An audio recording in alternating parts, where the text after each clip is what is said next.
इस वर्ष बजट के दौरान केंद्र सरकार ने कई सारे प्रस्ताव हमारे सामने रखे। उन्हीं प्रस्तावों में से एक महत्वपूर्ण प्लान जो सरकार का है, वो है डिसइन्वेस्टमेंट। कि सरकार क्या करना चाहती है अपनी आय को बढ़ाने के लिए। सरकार का जो पैसा लगा हुआ है ना कई जगह पे, वहाँ से सरकार डिसइन्वेस्ट करना चाहती है। सरकार भाई कुछ ऐसी कंपनीज़ हैं बड़ी-बड़ी जिनमें सरकार का बहुत ज़्यादा पैसा लगा हुआ है, वहाँ से सरकार अपना पैसा हटाना चाहती है और निजी निवेश को बढ़ावा देना चाहती है। तो सरकार का ये जो प्लान है, उस प्लान के संबंध में एडिटोरियल कहता है कि ये प्लान बिलेटेड है।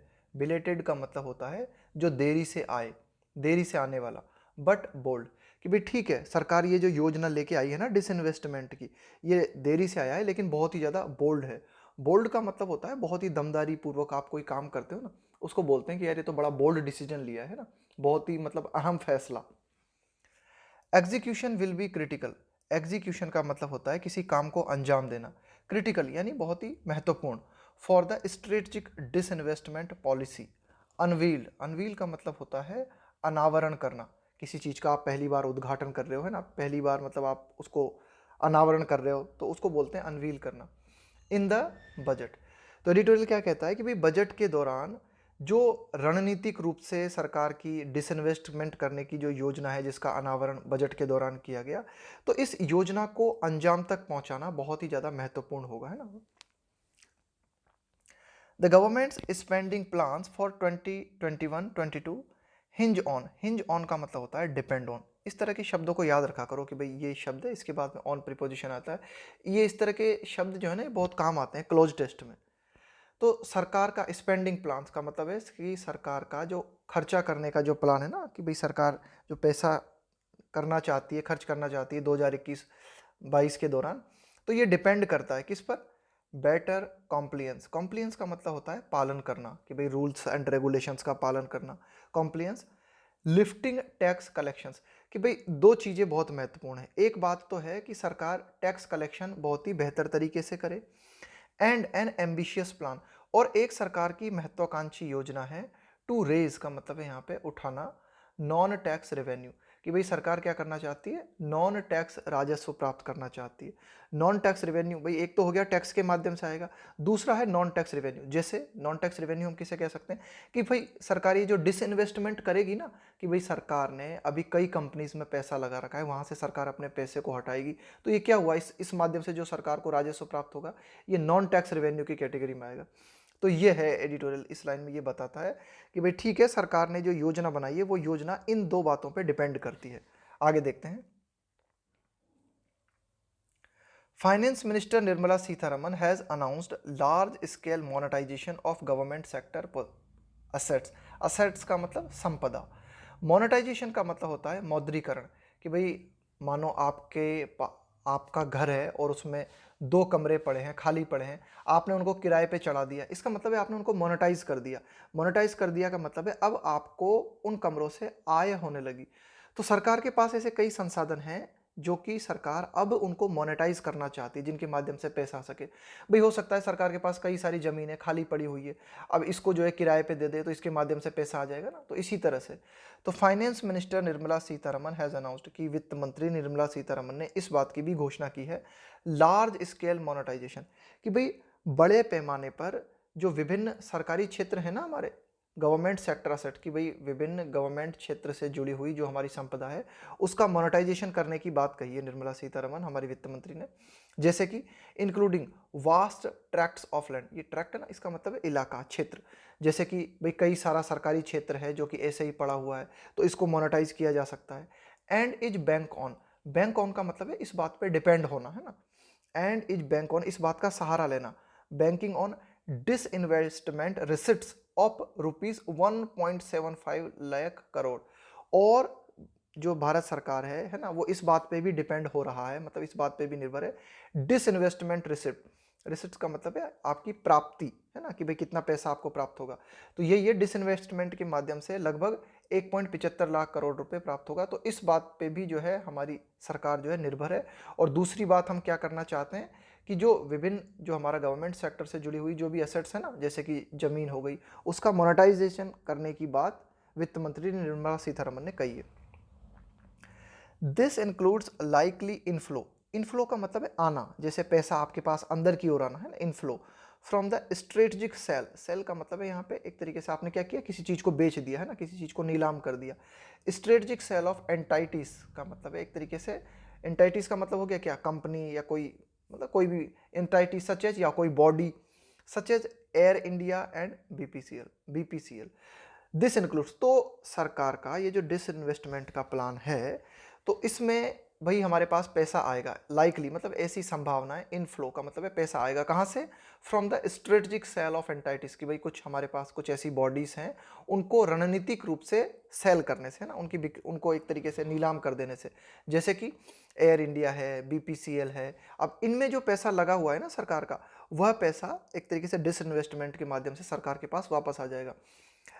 कैरिड फॉरवर्ड, कैरी फॉरवर्ड का मतलब क्या होता है, आगे ले जाना, कि भाई किसी कोई ऑर्डर है, कोई प्लान है, उसको कैरी फॉरवर्ड करना मतलब आगे ले जाना। From this years plan, carried forward from this years plan, तो ये जो एयर इंडिया या बीपीसीएल को सेल करने की बात है, इस तरह के काम को अंजाम दिया जाएगा इस साल की शुरुआत से ना, carried forward from this year's plans.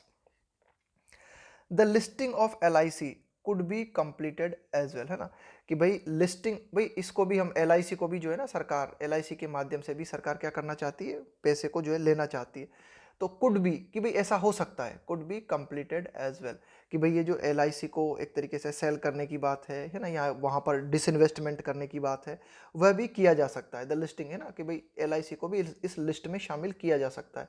The listing of LIC could be completed as well with necessary amendments in the finance bill, कि भाई जो फाइनेंस बिल होता है ना, जो वित्तीय बिल होता है, उसमें कुछ आवश्यक संशोधनों के साथ LIC को भी लिस्ट आउट किया जा सकता है। And that alone could bolster, bolster का मतलब है सहारा देना, सपोर्ट करना, द रेवेन्यू किट्टी, किट्टी का मतलब क्या होता है, किट्टी का मतलब होता है जैसे बोलते हैं ना किट्टी पार्टी, किट्टी पार्टी का मतलब होता है कि कई लोग मिले, उन्होंने क्या किया, थोड़ा थोड़ा पैसा इकट्ठा किया है ना, तो ग्रुप में जो पैसा इकट्ठा हो जाता है ना, उसको बोलते हैं किट्टी, है ना, कि भाई एक समूह में जो पैसा इकट्ठा हो जाता है।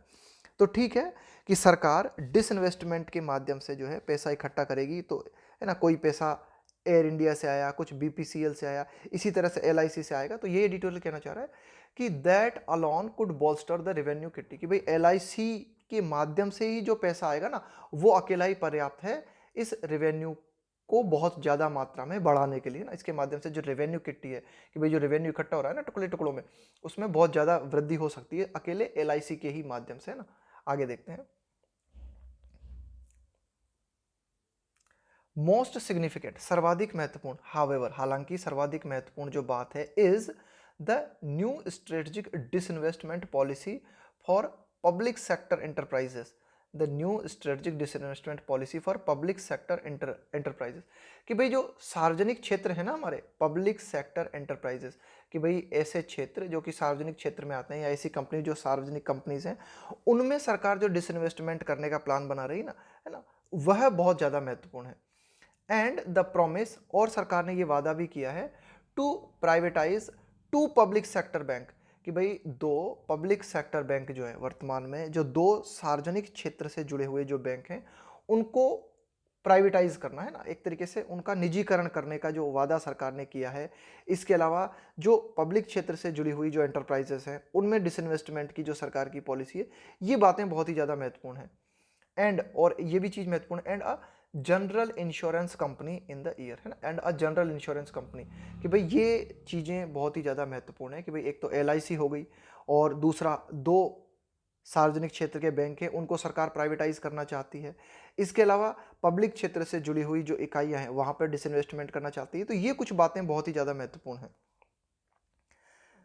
The policy promised as part of the Atmanirbhar Bharat package states, अब ये स्टेट्स जो है ना, ये आया पॉलिसी के लिए, कि पॉलिसी कहती है, क्या कहती है, ये जो पॉलिसी है, इस पॉलिसी के बारे में सरकार ने ऐसा प्रॉमिस किया है कि भारत का जो प्लान है ना, आत्मनिर्भर भारत पैकेज, कि भाई भारत का जो आत्मनिर्भर भारत बने, है ना, ये जो भारत का जो प्लान है, उस प्लान को ही फॉलो करती है ये policy.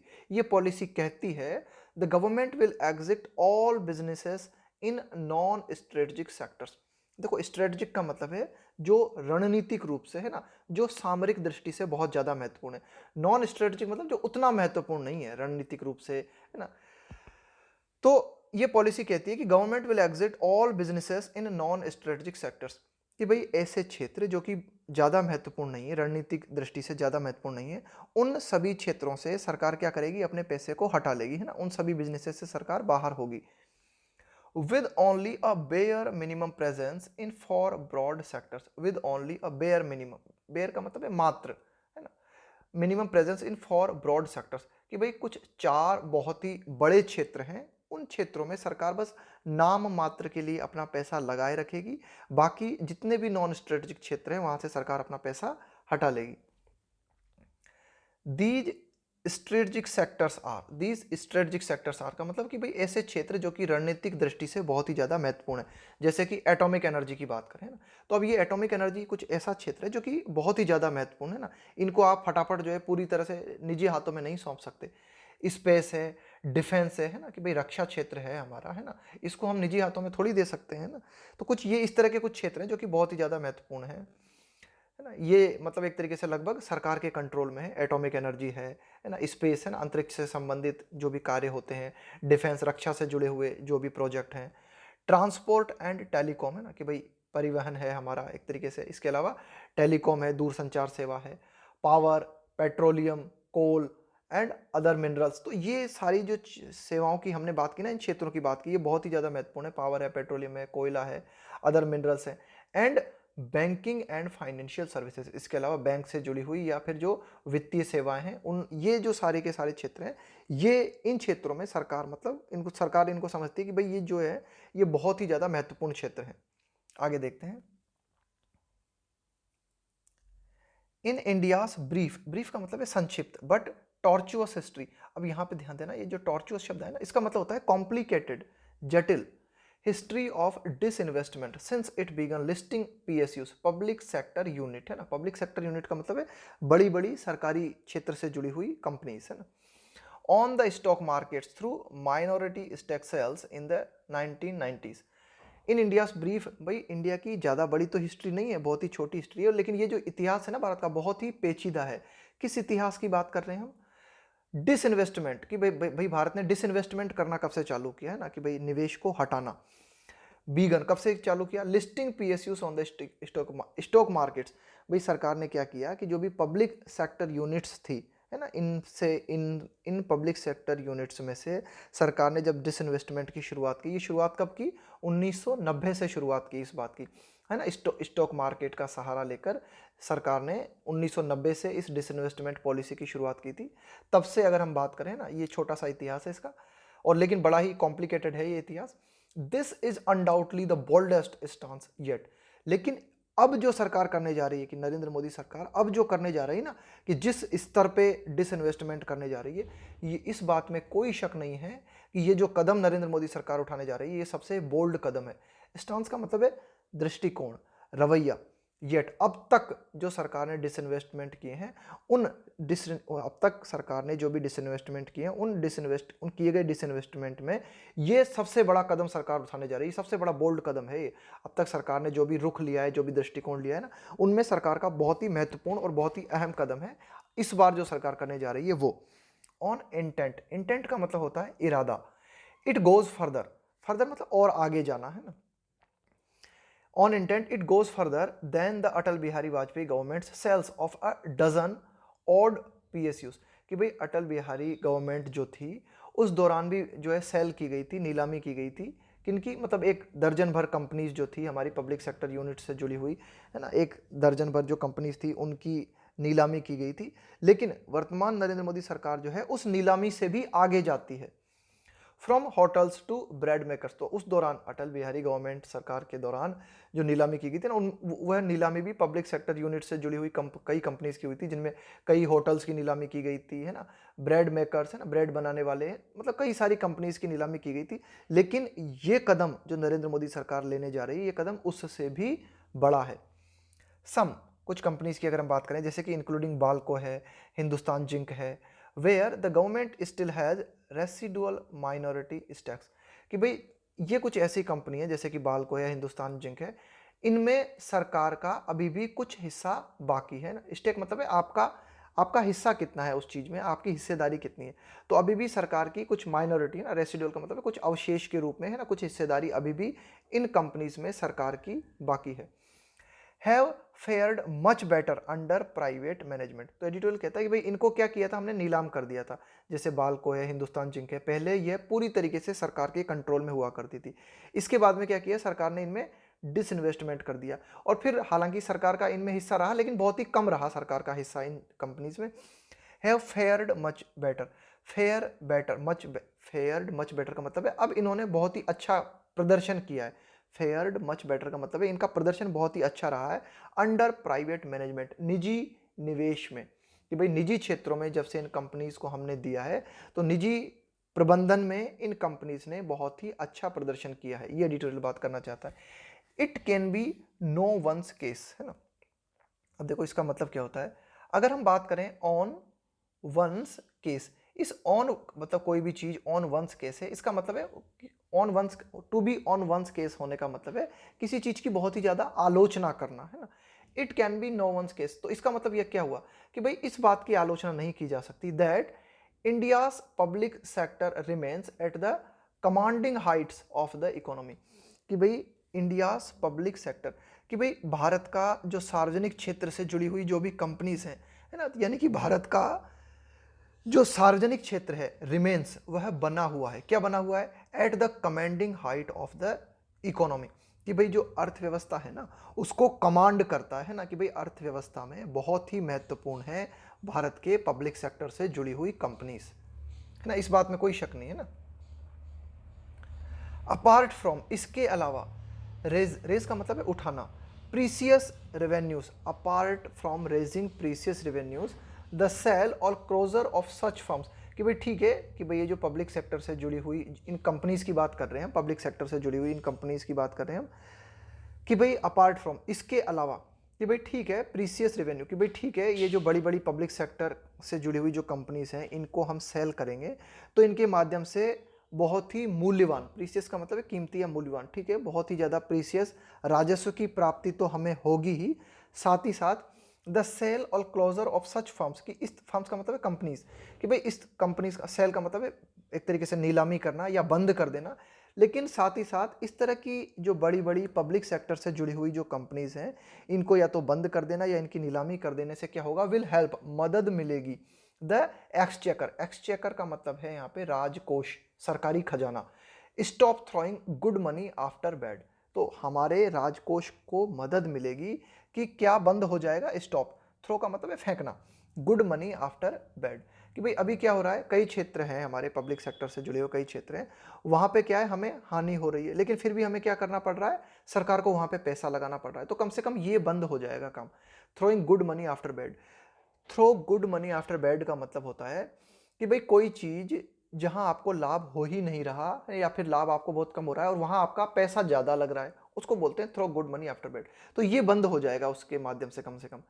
And funnel it, funnel का मतलब क्या होता है, देखो फनल का मतलब है कि यहाँ आपने, जैसे ये फनल है आपकी, इस तरह से ही तो होती है फनल, ऊपर चौड़ी नीचे सकरी, यहाँ से आप कुछ डालते हो यहाँ से निकल के आता है, लेकिन यहाँ पे फनल का मतलब है किसी चीज को यूटिलाइज करना, किसी चीज को उपयोग में लाना।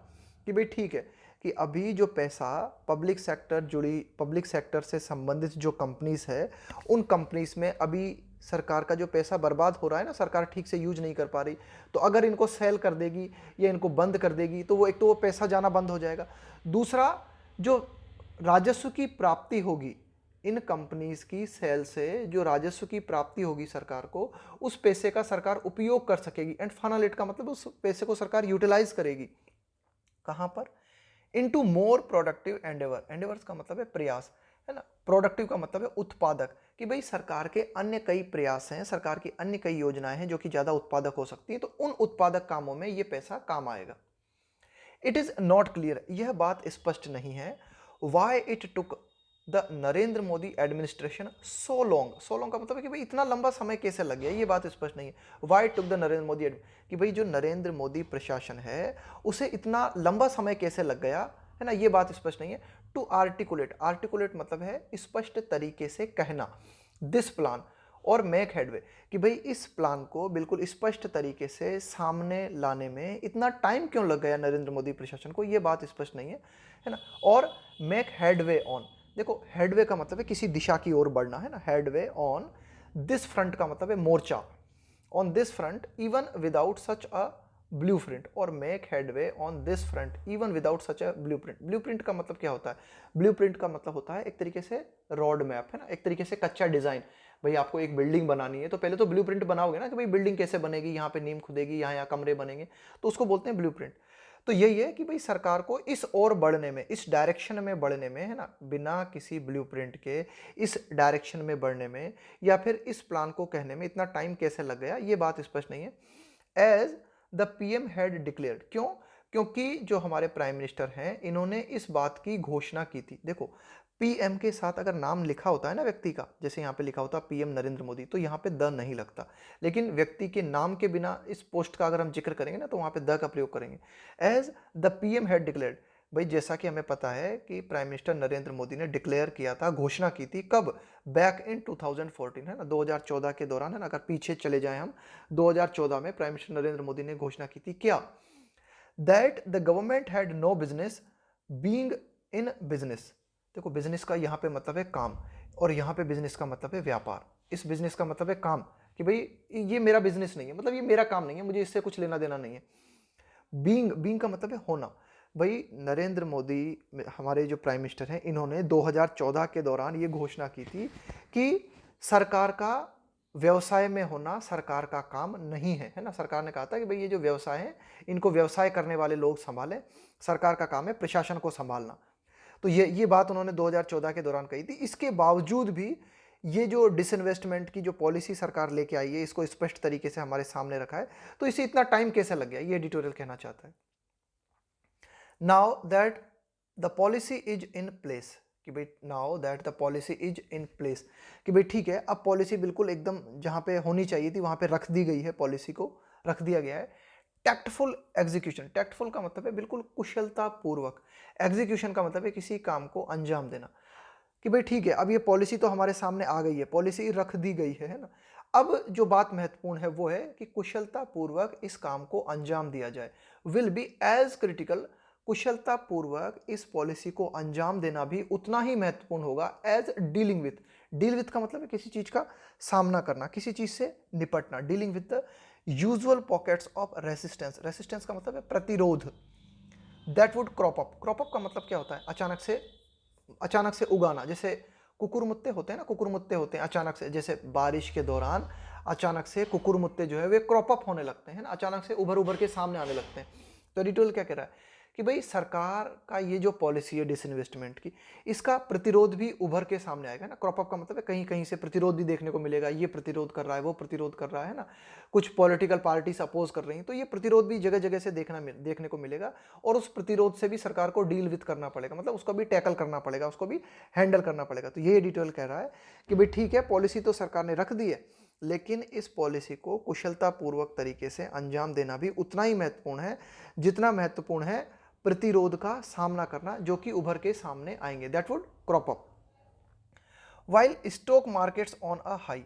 देखो कोई भी चीज जब ऑन अ हाई होती है ना, तो ऑन अ हाई होने का मतलब क्या होता है? बिल्कुल एकदम सक्सेसफुल अवस्था में होना, है ना, बिल्कुल प्रसन्नता की अवस्था में होना या सक्सेसफुल अवस्था में होना, ये कह सकते हो आप, है ना, कि भी ठीक है कि स्टॉक मार्केट जो है उसकी हालत तो अच्छी है।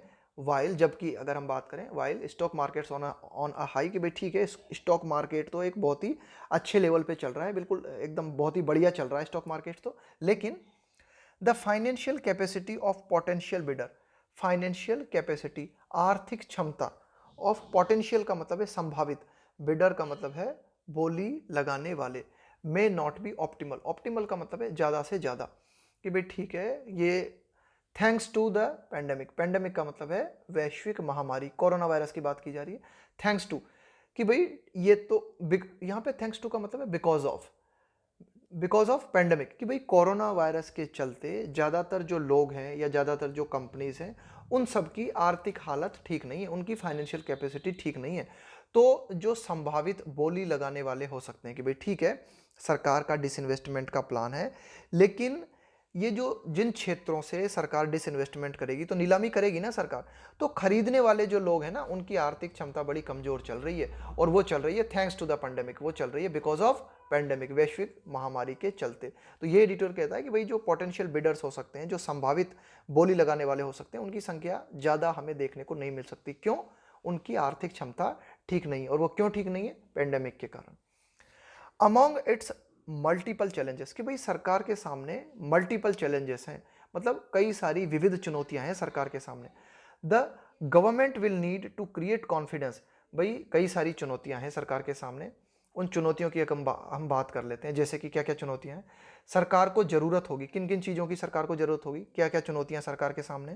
द गवर्नमेंट विल नीड, सरकार को जरूरत पड़ेगी to create confidence in the sale process, कि भाई ये जो एक तरीके से ये जो बिक्री की जाएगी या फिर ये जो नीलामी की जाएगी ना, उस नीलामी के दौरान जो है लोगों के अंदर विश्वास पैदा हो सके कि भाई जो खरीदने वाले हैं, है ना, कि भाई ये जो सरकार नीलामी की पूरी प्रोसेस होगी वह प्रोसेस बिल्कुल फेयर रहेगी, बिल्कुल एकदम निष्पक्ष रहेगी, ऐसा विश्वास लोगों में क्रिएट होना जरूरी है ना। तो ये चुनौती है सरकार के सामने।